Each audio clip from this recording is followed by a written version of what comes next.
Hey, it's B. Hey, it's Alice. Today we're going to be talking about the true meaning of the word populism.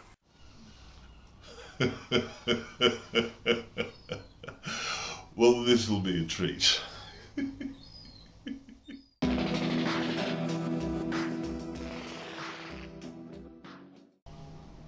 I actually feel quite sorry for these young girls, you know. It seems to me that they don't understand what they're reading.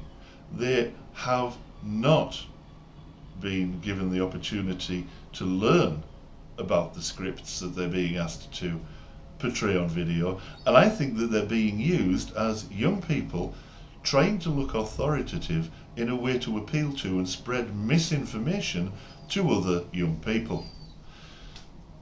That's a really cynical way to use these children, and they are being used by a cynical political organisation that will drop them once their usefulness is over.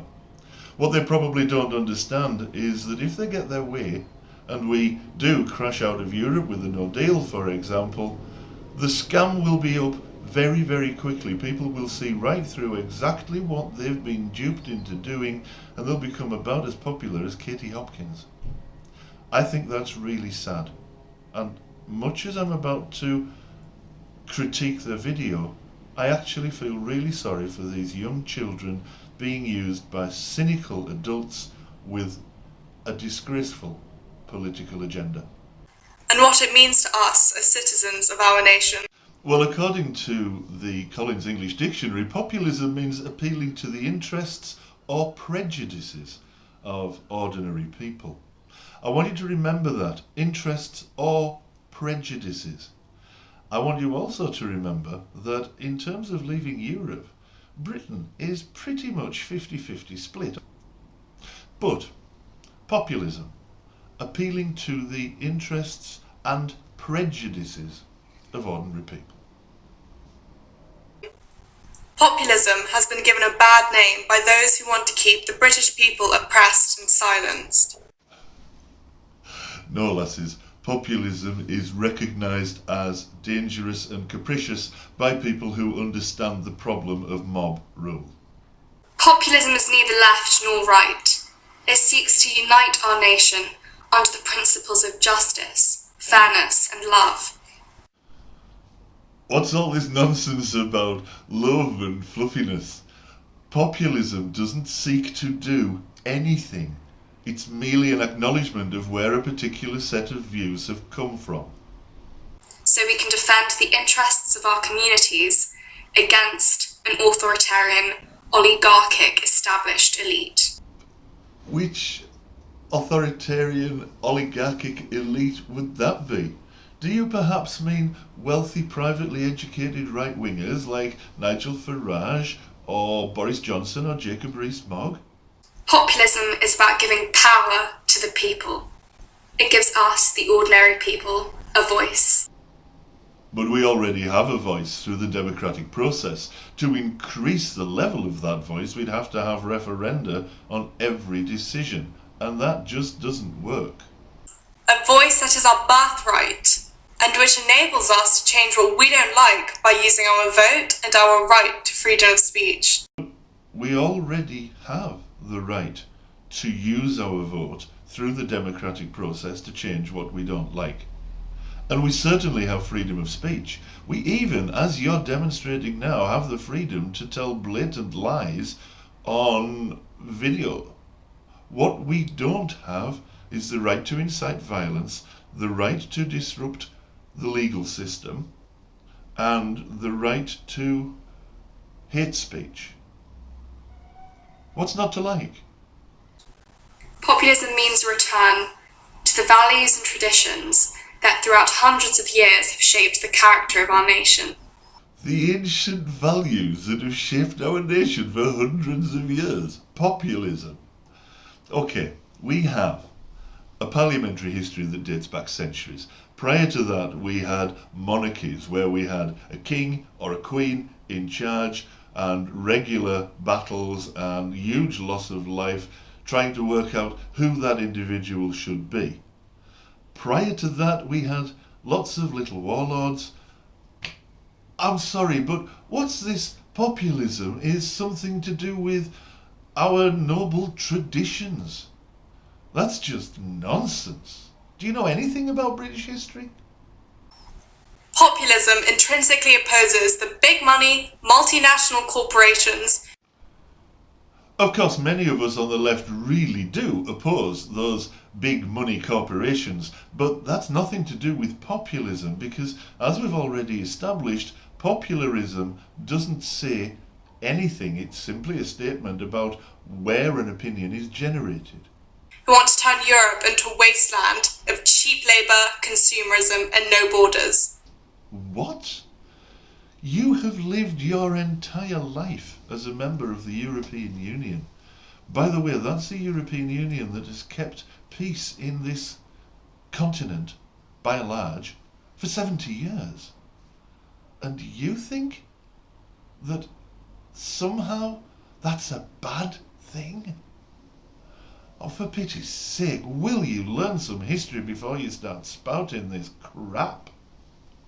If the people are not in charge of their own destiny and their own country, then who is?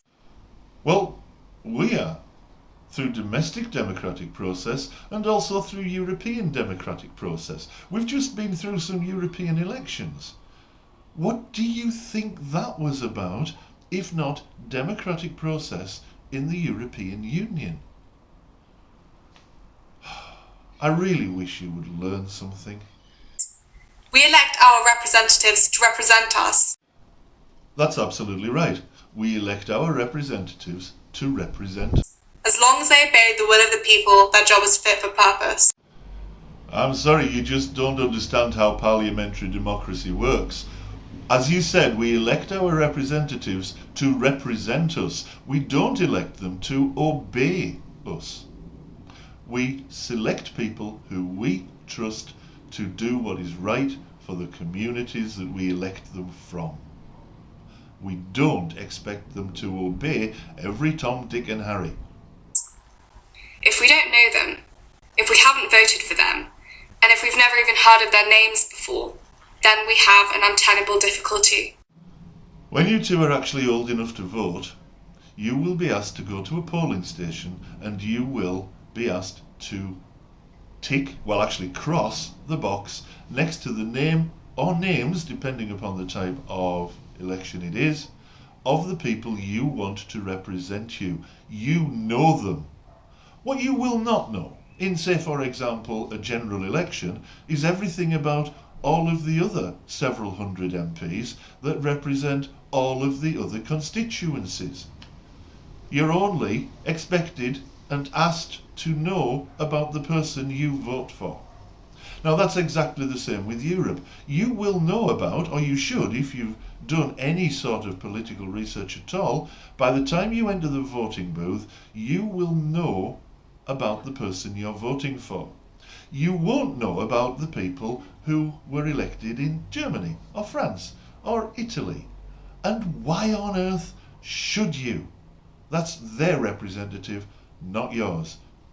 If you think that you need to know all of the people who sit in any parliament, then you have got no idea what you're talking about when you say that we should maintain parliamentary sovereignty in this country. Because actually, it's the same thing. We have to seriously ask ourselves, who are this minority, this EU established elite who have decided upon themselves to govern Britain? It's funny the way that argument's changed, you know. It used to be that the European Union was accused of not caring about its members. Now the European Union is accused of caring too much about its members and not giving us everything we want. So no, of course the European Union is not particularly interested in the needs of one little island compared to the rest of that international community when the demands of that little island directly undermine the benefits of European membership for the other member states.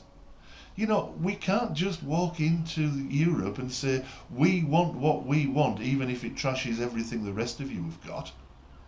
So no, the European Union is not particularly interested in our childish foot stamping. I say, Good on them.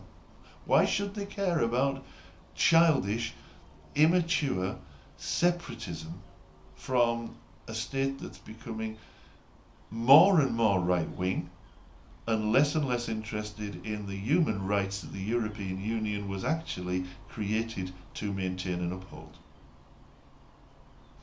And who has given them the right? They're not governing Britain. The British Parliament governs Britain.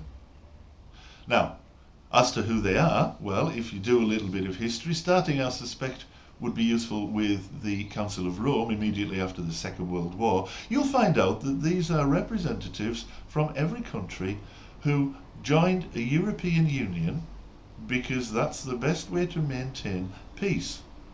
It also enshrines other parts of European legislation, like the European Convention on Human Rights, which pretty much ensures that Nazism cannot be repeated in this country or anywhere in this continent. Believe me, that's a good thing.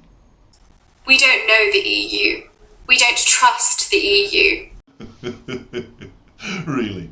So two little girls who don't know their asses from their elbows don't trust the European Union.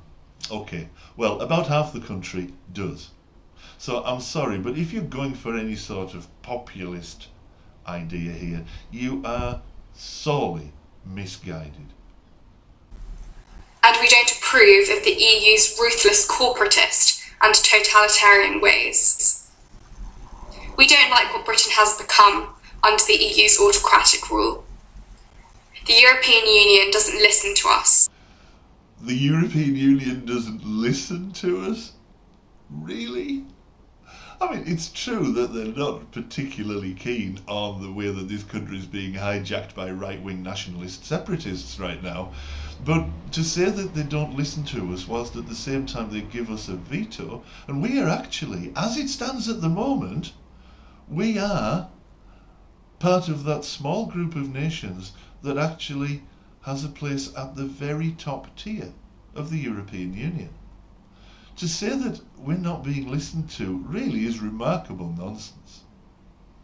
It doesn't respect us, and it doesn't understand our needs and our priorities. The European Union is not fit for purpose. The European Union is exactly fit for purpose. It's doing that purpose right now by not allowing one rogue state, the United Kingdom, to undermine its processes to the detriment of its members.